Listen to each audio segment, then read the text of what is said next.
was still slow, and she had to be intubated. Slowly, her heart rate rallied. Within 10 minutes, she was taking her first voluntary, spontaneous breaths. 45 minutes after Isabel was born, Katherine died. I had left the house at 8:30. By noon, I was a widower and a father. A week later, I found myself standing in the cold rain in a cemetery outside of Detroit, watching as my wife's body was returned to the earth, close to where she was born. The words for the emotions I had known until then, pain, sadness, suffering, no longer made sense, as a feeling of cosmic, paralyzing sorrow washed over me. My personal loss felt almost beside the point. A young woman who had been vibrant with life was now no more. I could feel part of me going down with Katherine's coffin. It was the last communion I would ever have with her, and I have never felt so unbearably connected to the rhythms of the universe. But I was on forbidden ground. Like all other mortals, I would have to return to the planet Earth of grief. An hour with the angels is about all we can take. Days afterward, I went for a walk in the village where Katherine and I had been living, Tivoli, New York. By chance, I ran into a neighbor who was also out walking, the chaplain who had officiated at my college's memorial service for Katherine. "You're in hell," she said to me. I immediately thought of Dante, the author I had devoted much of my career to teaching and writing about. After a charmed youth as a leading poet and politician in Florence, Italy, the city where he was born in 1265, Dante Alighieri was sentenced to exile while on a diplomatic mission.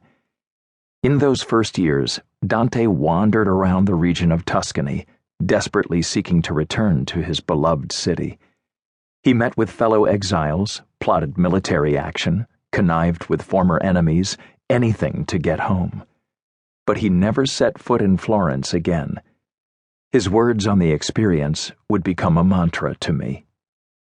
"You will leave behind everything you love most dearly, and this is the arrow, the bow of exile, first lets fly."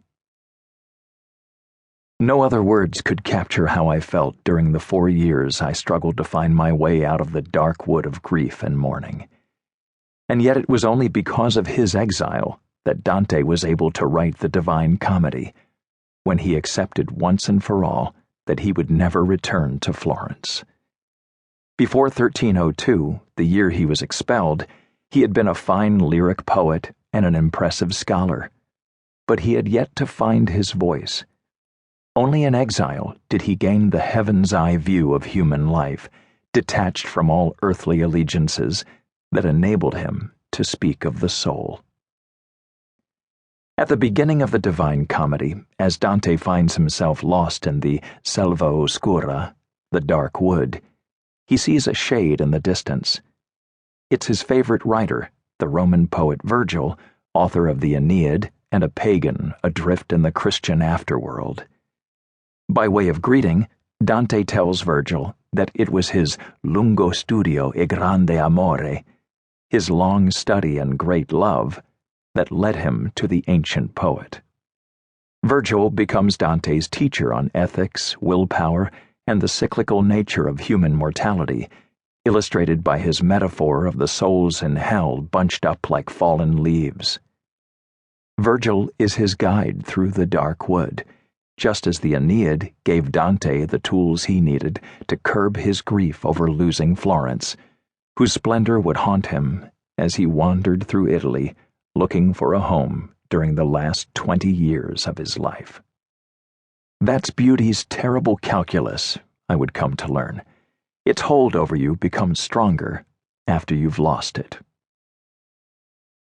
I had met Katherine 5 years earlier at an art opening in Brooklyn, her tall, elegant beauty standing out amid the slouching hipsters in t-shirts and flannel. She was wearing a form-fitting dress and stood with perfectly erect posture as she drank her champagne and talked with a friend. I made a beeline for her and mustered up the courage to introduce myself.